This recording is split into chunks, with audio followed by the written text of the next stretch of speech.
Hello everyone. इस video में हम पढ़ेंगे क्लास 7th हिस्ट्री का chapter 1 tracing changes through 1000 years.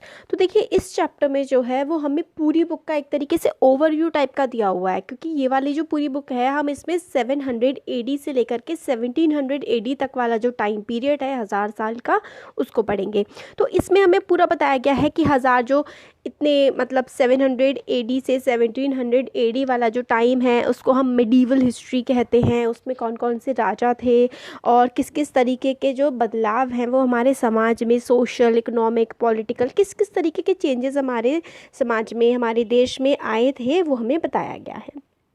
अब देखिए हम इसमें कह रहे हैं कि ये जो मैप हमें दिया हुआ है मैप 1 और मैप 2 जो कि अरब के, ये देखिए मैप बनाया हुआ है। किसने बनाया था? ये अरब जियोग्राफर थे। जियोग्राफर मतलब जो ज्योग्राफी के बारे में, देश के दुनिया के भूगोल के बारे में बात करते हैं। तो अरब के थे, मतलब वो सऊदी अरेबिया वाला जो पूरा रीजन है ना उस उधर के थे, और उनका नाम था अल इदरीसी, है ना। तो इसमें वो है ये वाला जो है मैप, उसमें उन्होंने इंडियन सब कॉन्टिनेंट का पार्ट बनाया हुआ है बड़ा सा मैप। इंडियन सब कॉन्टिनेंट का मतलब वो है, देखिए जो इंडिया का पार्ट आता है उसमें, और उस इंडियन सब कॉन्टिनेंट में नेपाल, भूटान, बांग्लादेश और हाँ पाकिस्तान, ये सारी की सारी कंट्रीज़ जो है ना वो इंडियन सब कॉन्टिनेंट में आती है। तो उसका ही मैप इन्होंने अल इदरीसी ने बनाया था। फिर मैप 2 जो कि अगले पेज पे है वो 1720 में एक फ्रेंच कार्टोग्राफर थे, उन्होंने बनाया था। देखिए कार्टोग्राफर होते हैं जो पर्सन मैप बनाते हैं ना, उनको हम इंग्लिश में कार्टोग्राफर बोलते हैं। मगर ये वाला जो मैप जो देखो फर्स्ट पे, और ये वाला जो मैप है ये वाला फ्रेंच कार्टोग्राफर ने बनाया है, और ये वाला जो है ये अरब जो जोग्राफर थे अल इदरीसी उन्होंने बनाया था। ये दोनों मैप काफ़ी डिफरेंट हैं देखने में, इवन दो ये दोनों सेम एरिया के हैं। जो अल इदरीसी का मैप है उसमें साउथ इंडिया इज़ वेयर मतलब उल्टा, अल इदरीसी ने क्या किया है ना, अल इदरीसी ने उल्टा मैप बना दिया है। जहाँ पर साउथ इंडिया होना चाहिए वहाँ पर उन्होंने नॉर्थ दिखा दिया है ना। और we would expect to find, मतलब नॉर्थ जहाँ पर था वहाँ पर उन्होंने साउथ वाला पार्ट बना दिया, तो उन्होंने उल्टा बना दिया है जो अल इदरीसी ने मैप है। और प्लेसेस जो हैं, जगहों के जो नाम हैं वो अरेबिक में मार्क किए गए हैं। और ये जो है जो फ्रेंच कार्टोग्राफर थे ना, उन्होंने ये वाला जो इंडिया का मैप है वो बनाया है। अब आगे हमें बताते हैं जो नाम वगैरह उसमें दिए गए हैं कन्नौज को। फिर मैप 2 में मतलब कन्नौज वगैरह का नाम मतलब कुछ नहीं है, इतना इंपॉर्टेंट नहीं है इसमें, बस ये है कि दो अलग अलग लोगों ने किस किस तरीके से इंडिया को दिखाया है। मैप 2 जो है वो लगभग 600 साल पहले 600 साल बाद बनाया गया था मैप 1 के। तो मैप 1 जो है वो पुराना था, और मैप 2 उसके जब मैप 1 बना था, और ये वाला जो मैप है ये मैप 2 है, ये इस वाले मैप के 600 ईयर्स बाद बनाया गया था। और during which time information about सब कॉन्टिनेंट हैड चेंज कंसिडरेबली। और 600 साल बाद, मतलब इतने लंबे समय के बाद, कॉन्टिनेंट के जो हमारा इलाका है इंडिया वाला, इसके बारे में काफ़ी इन्फॉर्मेशन जो है लोगों को पता लग गई थी। और सेकंड मैप जो है वो फेमिलियर हमें ऐसा ही दिख रहा है देखने में, ये देखिए जैसा हम आज अपने इंडिया के मैप को जानते हैं, है ना। अब देखिए ये मैप जो है वो यूरोप के जो सेलर्स थे, सेलर्स होते हैं नाविक, जो दूसरे देश से अपने देश से दूसरे देश जाते हैं नाव में बैठ करके, उस देश के बारे में मोस्टली जो है वो व्यापार करने के लिए ही जाया करते थे। तो यूरोपियन सेलर्स ने, मर्चेंट्स ने, व्यापारियों ने अपनी वोएजेस के लिए, वोएजेस होता है जो यात्राएं होती हैं उसको वोएज बोलते हैं, तो अपनी यात्राओं के लिए ये जो मैप 2 है ना इसी का ही इस्तेमाल किया था। अब हमसे आगे बताते हैं, equally important is the fact that ये भी बहुत इंपॉर्टेंट है कि जो साइंस थी कार्टोग्राफी की, मतलब मैप बनाने की जो साइंस थी वो किस तरीके से बदल गई दो अलग अलग पीरियड में। 600 साल पहले कुछ अलग तरीके से मैप बनाया जाता था, 600 साल बाद कितना ज़्यादा बदल गया। जब हिस्टोरियंस ने डॉक्यूमेंट्स को रीड किया तो मैप टेक्स्ट जो पास्ट के थे उसमें काफ़ी चीज़ें हमें पास्ट के बारे में पता लगती है। तो पास्ट के बारे में हमें चीज़ें डॉक्यूमेंट्स को पढ़ने से, मैप्स को देखने से, है ना, इन सब चीज़ों के से पता लगती है। अब न्यू एंड ओल्ड टर्मिनोलॉजी क्या होती है? जैसे कि साइंस है, आप साइंस को साइंस कर रहे हैं क्योंकि जो भी विज्ञान है जिसमें आप एक्सपेरिमेंट करते हैं, जिसमें आप अपनी मतलब आसपास की चीज़ों के बारे में पता करते हैं, साइंटिफिक नॉलेज, तो वो साइंस एक टर्मिनोलॉजी दे दी है ना। तो पुरानी भाषा में पुराने ज़माने में क्या बोला जाता था चीज़ों को, और नए टाइम पे क्या बोला जाता है, तो उसी के बारे में है। ठीक है, if the context in which information is produce changes with time, what about language and meanings. अगर जो है इंफॉर्मेशन वो समय के साथ बदल जाती है तो भाषा का और उन शब्दों के मतलब के बारे में हम क्या कह सकते हैं, है ना। तो हिस्टोरिकल रिकॉर्ड्स जो हैं वो अलग अलग लैंग्वेजेस में, ये देखिए यहाँ पे पढ़ रहे हैं, हिस्टोरिकल रिकॉर्ड्स जो है वो हमें अलग अलग लैंग्वेज में हमें देखने के लिए मिलते हैं, और वो चेंज भी काफ़ी ज़्यादा हो जाते हैं। अब मेडिवल पर्शियन, देखिए पर्शिया जो है ना वो ईरान का पुराना नाम है। तो मेडिवल टाइम, आज से लगभग 1000 साल पहले की अगर हम बात करें, तो for example is different from modern Persian. तो पुरानी जो पर्शियन थी, मेडिवल पर्शियन लैंग्वेज थी, वो जो अब मॉडर्न पर्शियन लैंग्वेज है उससे काफ़ी अलग है। ऐसे जैसे कि हिंदी भी है, हिंदी भी पुराने ज़माने में अलग तरीके से इस्तेमाल की जाती थी, अब उसमें कई नए वर्ड्स ऐड हो गए हैं। ऐसे ही आप कोई सी भी भाषा लीजिए, चाहे इंग्लिश हो, संस्कृत, वो पुराने ज़माने से नए ज़माने तक आते आते भाषाएं भी काफ़ी ज़्यादा बदल जाती हैं, उनकी मीनिंग बदल जाते हैं, उनकी ग्रामर, उनकी वोकैबुलरी, सारी की सारी चीज़ें चेंज हो जाती हैं, है ना। तो इसी तरीके से जो हमारा हिंदुस्तान वर्ड है ये भी बहुत ज़्यादा चेंज हुआ। अब कैसे, तो देखिए हिंदुस्तान फॉर एग्जाम्पल, टुडे हम हिंदुस्तान का मतलब इंडिया समझते हैं, जो नेशन स्टेट है। नेशन स्टेट का मतलब होता है जो हमारा देश है, एक ज्योग्राफिकल बाउंड्री है कि यहाँ से यहाँ तक हमारा देश है, हम उसे हिंदुस्तान कहते हैं, भारत कहते हैं, इंडिया कहते हैं। तो अलग अलग नाम, मगर पहले हिंदुस्तान को क्या कहा जाता था। 13th सेंचुरी में, 13वीं शताब्दी में मिन्हाज ई सिराज एक क्रॉनिकलर थे। देखिए क्रॉनिकलर वो लोग होते हैं जो हिस्ट्री को लिखते हैं, समय के बारे में जो लिखते हैं कि क्या क्या किस किस समय पर रहा। तो मिन्हाज ई सिराज ने, जो पर्शियन में लिखते थे, उन्होंने लिखा था कि जो इलाके हैं पंजाब, हरियाणा और गंगा और यमुना के बीच का इलाका है, उसको उन्होंने जो है किसके नाम से बुलाया था, और डोमिनियंस ऑफ दिल्ली सल्तनत, मतलब पॉलिटिकल सेंस में डोमिनियंस ऑफ दिल्ली सल्तनत का मतलब जो एक तो दिल्ली सल्तनत का पूरा खुद का जो अधिकार था, और फिर ऐसे लोग जो दिल्ली सल्तनत का हक मानते थे अपने ऊपर, जैसे कि राज्य होते हैं ना कि एक राजा है उस राज्य का और एक महाराजा है, मतलब जैसे कि एक दूसरा राजा है और हम मान रहे हैं कि भाई हाँ कि हम आपके अंडर आते हैं। तो उस वाले इलाके को, जो दिल्ली सल्तनत के इलाके के अंदर आता था, उसको मिन्हाज ई सिराज ने हिंदुस्तान बोला। अब these the areas included in the term shifted with the extent of सल्तनत, और ये जो एरिया, हिंदुस्तान का एरिया बदलता रहा, जैसे कि जब सल्तनत ने और कब्जा कर लिया इलाके पे तो इन्होंने उसको भी हिंदुस्तान बोल दिया, है ना।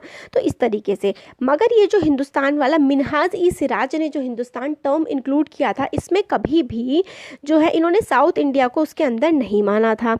और इसके कंट्रास्ट में अब ये देखो, मिन्हाजी सिराज जो हैं ये 13th सेंचुरी की बात करते हैं।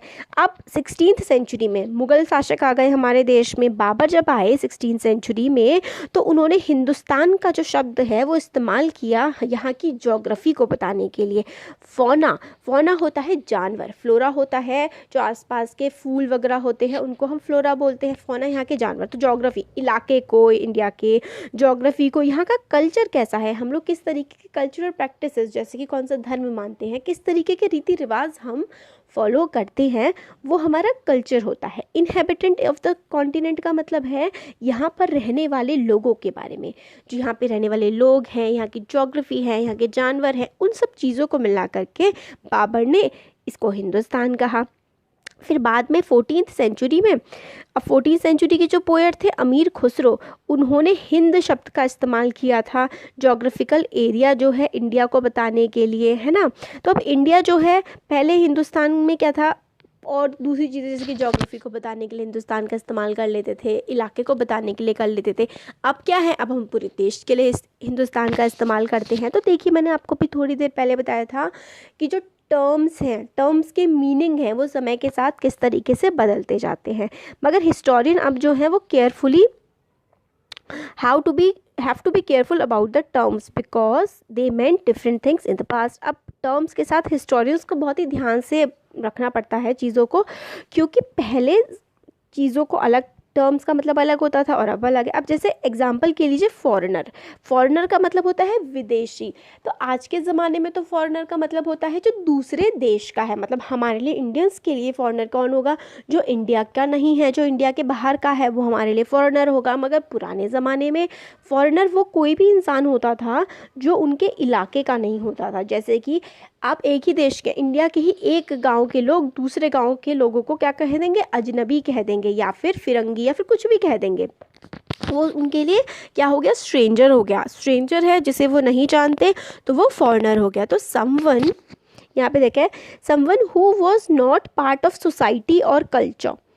देखिए, someone who was not part of society और कल्चर, हिंदी में परदेसी टर्म डिस्क्राइब किया जाता है, या फिर पर्शियन में उसे अजनबी हम बोलते हैं। तो पहले ज़माने में जो आपके इलाके का नहीं होता था वो आपके लिए फॉरेनर होता था। और सिटी ड्वेलर होता है मतलब शहर में रहने वाले लोगों के लिए गांव में रहने वाला जो है वो अजनबी हो गया, तो वो फॉरेनर हो गया। फॉरेस्ट में रहने वालों के लिए सिटी में रहने वाला, तो आप जिस इलाके में रह रहे हैं वहाँ के लोग आपके लिए मतलब आपके इलाके के हैं, और बाहर वाला कोई भी है वो फॉरेनर है। तो अब देखिए फॉरेनर का मतलब किस तरीके से बदल चुका है। अब हिस्टोरियंस एंड देयर सोर्सेज, अब हिस्टोरियंस जो है वो किस क्या क्या चीज़ें यूज़ करते हैं और उनके क्या क्या सोर्सेज होते हैं चीज़ों को पता लगाने के। ठीक है, हिस्टोरियन अलग अलग तरीके के सोर्सेज का इस्तेमाल करते हैं और उनकी स्टडी जो डिपेंड करती है, और इन्वेस्टिगेशन, मतलब बहुत सारे सोर्सेज का हिस्टोरियंस इस्तेमाल करते हैं कोई भी चीज़ पर पहुंचने के लिए। जैसे कि गुप्ता डायनेस्टी, हर्षवर्धन, हम लोगों ने पिछली बार पढ़ा था किताब में, सिक्स क्लास की जो हिस्ट्री है उसमें है एंशिएंट हिस्ट्री, और जो हमारी 7th है उसमें मिडिवल है, और 8th में जो है वो मॉडर्न आ जाती है। मॉडर्न मतलब जो इंडिया की इंडिपेंडेंस वाला जो पार्ट है ना। तो किस तरीके से क्या क्या चीज़ों का इस्तेमाल करते हैं हमारे जो हिस्टोरियंस हैं, किस किस चीज़ से पता लगाते हैं कि हिस्ट्री। तो देखिए, कॉइन्स से, inscription, architecture, textual records and information, तो इन सब चीज़ों का इस्तेमाल जो है मोस्टली किया जाता है। कॉइन्स, सिक्के किस तरीके थे, इंस्क्रिप्शन क्या क्या लिखा गया है उस समय के बारे में, वहाँ का आर्किटेक्चर मतलब इमारतें, बिल्डिंग्स कैसी बनी हुई है, टेक्स्ट, ये सारी चीज़ों से उस पीरियड के बारे में हमें पता लगता है। काफ़ी सारे रिकॉर्ड्स हमें बताते हैं उस पीरियड के बारे में, मेनली यही है इसमें, है ना। अब वैल्यू ऑफ पेपर, पहले क्या होता था, पेपर इतना कुछ इन्वेंशन वगैरह जब तक नहीं हुआ था तब तक सिक्कों पर लिखा जाता था, पेड़ों के तनों पर लिखा जाता था, और जब से पेपर आ गया है तब से क्या है, काफ़ी आसान हो चुका है चीज़ों को स्टोर करके रखना, इन्फॉर्मेशन जो है वो रखना। अब लोग क्या है लिखते थे होली टेक्स्ट। होली टेक्स्ट होता है जैसे कि आप जो धर्म मानते हैं उस धर्म की कोई भी किताब है, अगर आप जैसे हिंदू हैं तो आपके लिए गीता हो गया, मुस्लिम्स के लिए कुरान हो गया, है ना, और इसी तरीके से क्रिश्चियंस के लिए बाइबल हो गई, तो वही आपके होली टेक्स्ट होते हैं।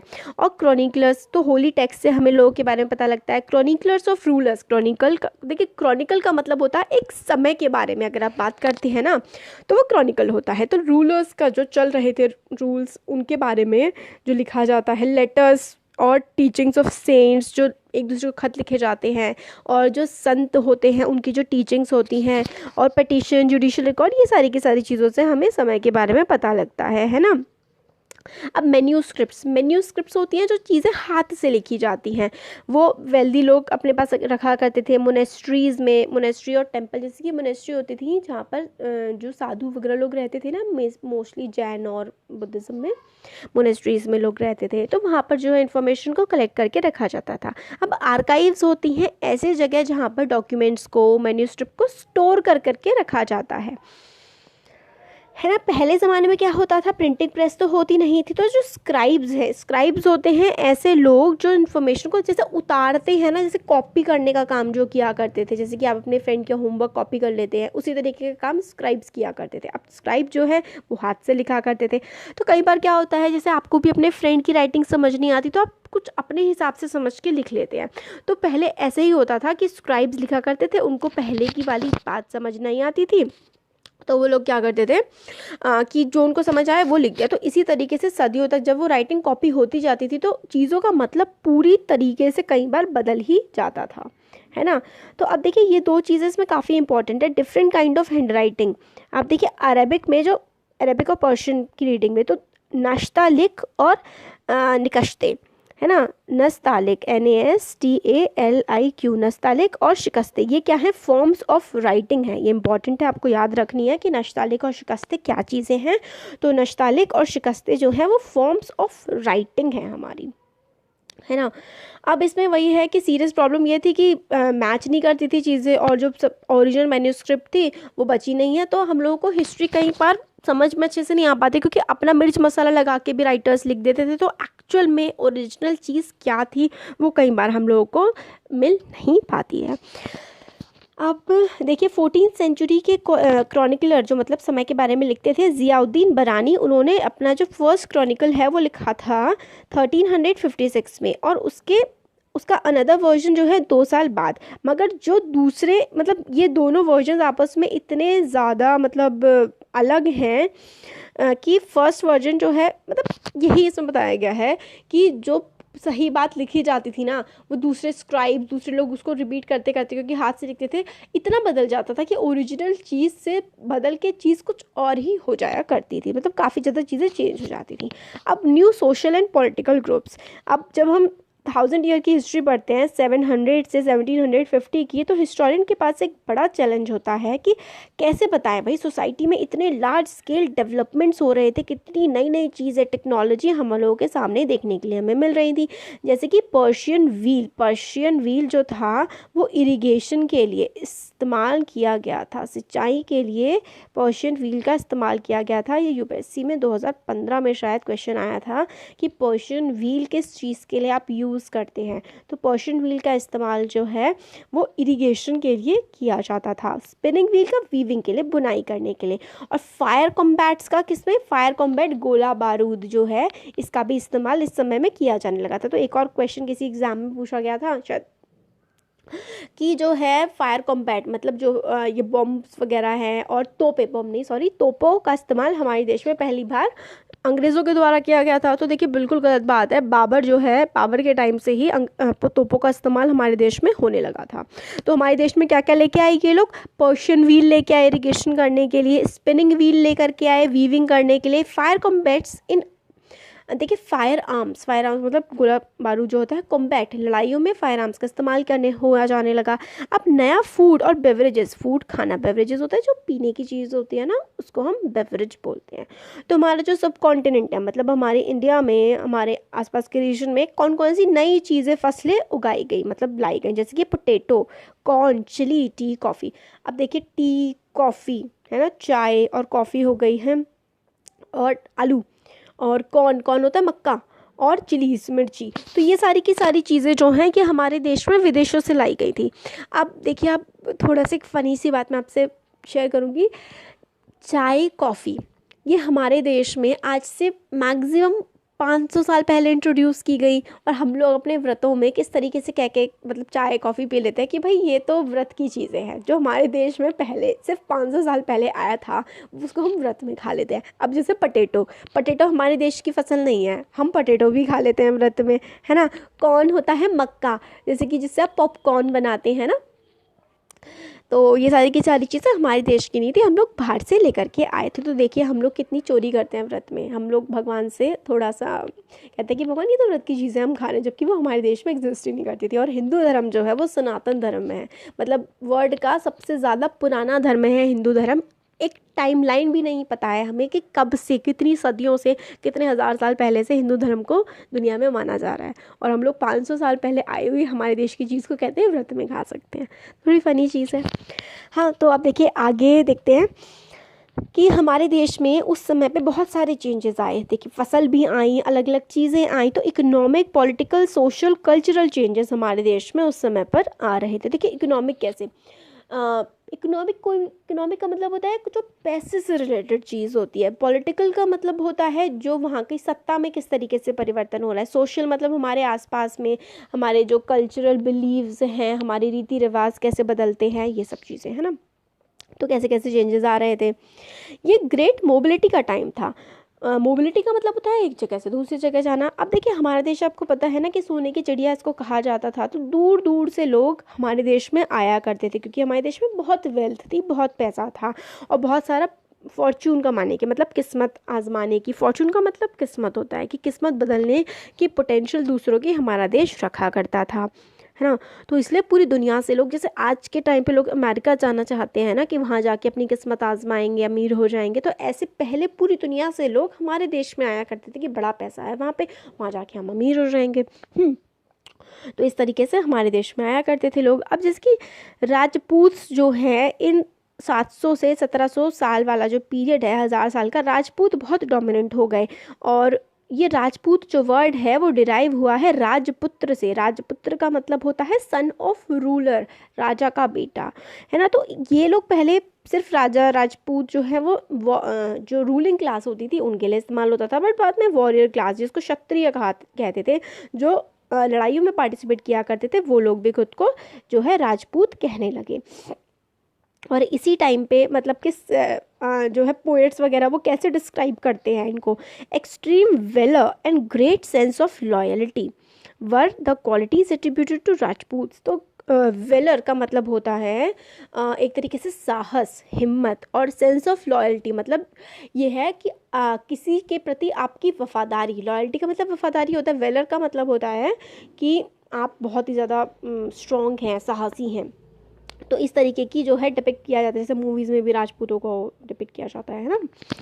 तो इसी टाइम पर मराठा, सिख, जाट, अहोम ये जो है काफ़ी ज़्यादा पॉपुलर होने लगे।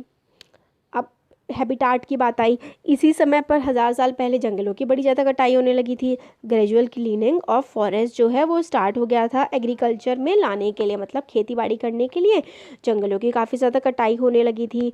तो जो फॉरेस्ट ड्वेलर्स थे, मतलब फॉरेस्ट के इलाकों में रहने वाले जो लोग थे, उन्होंने माइग्रेट करना स्टार्ट कर दिया। माइग्रेट करने का मतलब होता है जिस जगह आप रह रहे हैं उस जगह से किसी और जा कर के कहीं और पर जा कर के आप बस जाएं। तो माइग्रेशन स्टार्ट हुआ, टिलिंग स्टार्ट हुई, लैंड की खुदाई स्टार्ट हुई, और लोग क्या बनने लगे, पीजेंट बनने लगे, किसान बनने लगे। जिनके पास ज़्यादा ज़मीनें थी वो अमीर पीजेंट हो गए, है ना। और काफ़ी ज़्यादा उनकी वर्चस्व हो गया अपने इलाके में। और चीफ्टन, प्रीस्ट, मोनेस्ट्री, टेम्पल, इन सब का भी इन्फ्लुएंस जगह जगह बहुत ज़्यादा बढ़ने लगा। पंडितों का इन्फ्लुएंस बढ़ा, टेम्पल्स का इन्फ्लुएंस बढ़ा, और जो बड़े बड़े किसान बन गए उनसे टैक्स लेना स्टार्ट कर दिया राजाओं ने, लोकल लॉर्ड्स ने। अब इसकी वजह से क्या हुआ, इकोनॉमिक और सोशल डिफरेंस भी काफ़ी ज़्यादा इमर्ज होने लगे पीजेंट्स के बीच में। अब कोई पीजेंट अमीर हो गया, कोई पीजेंट गरीब हो गया, तो अमीर गरीब की वजह से उनके बीच में क्या भेदभाव भी, डिफरेंसेस भी काफ़ी ज़्यादा आने लगे।